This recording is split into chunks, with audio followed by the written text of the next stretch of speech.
Hey guys, I hope you're well and that you enjoyed your first day of remote learning yesterday. I know I did.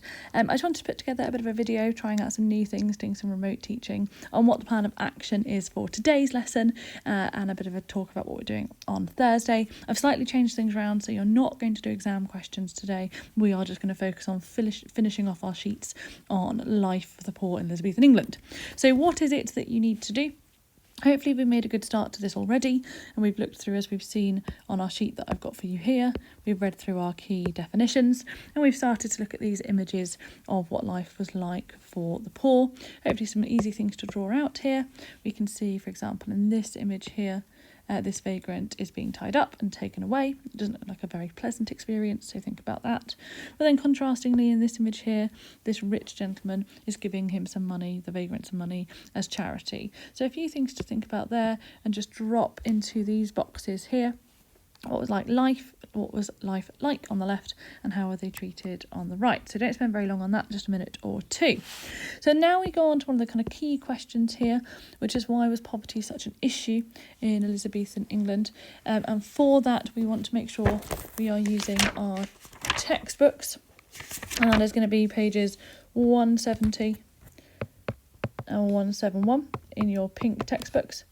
And then also you've got your photocopied pack, which I gave you on page 46, and then you've also got some information sheets on this as well. So you want to use all three to try and fill in this table, looking at the 5 different reasons why there was poverty, okay, evidence of that poverty, how serious it was, and whether or not at all the government had any role in this.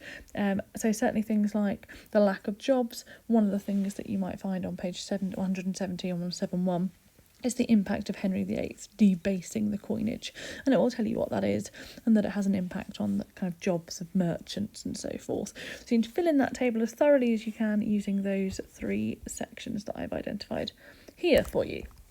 Once you've done that, we need to start thinking about why people were worried about poverty, but also the way that they categorised it into 2 different groups, one of which is known as the deserving poor, which are people who, it wasn't their fault that they were poor, they deserve some help. And the undeserving poor, who are basically people that were considered lazy and that didn't need any help or didn't deserve any help because it was their own fault. So there are 2 different groups there. And you just need to make some notes on these groups using your book, using pages 172 and 173. So that should be quite straightforward. You just turn the page.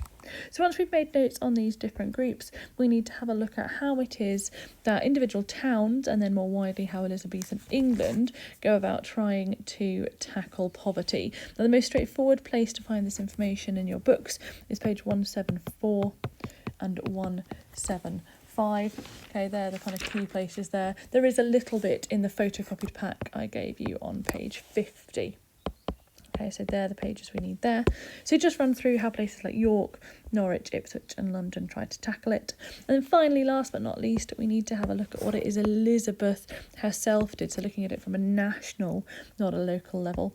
And we can see here that she has got 4 acts that she passes across her time as Queen in order to try and tackle this poverty. So things you need to do are, first of all, read through the information, have a good read of it, and then you need to use it to fill in this table. Okay, so really straightforwardly, we need to look for each piece of legislation.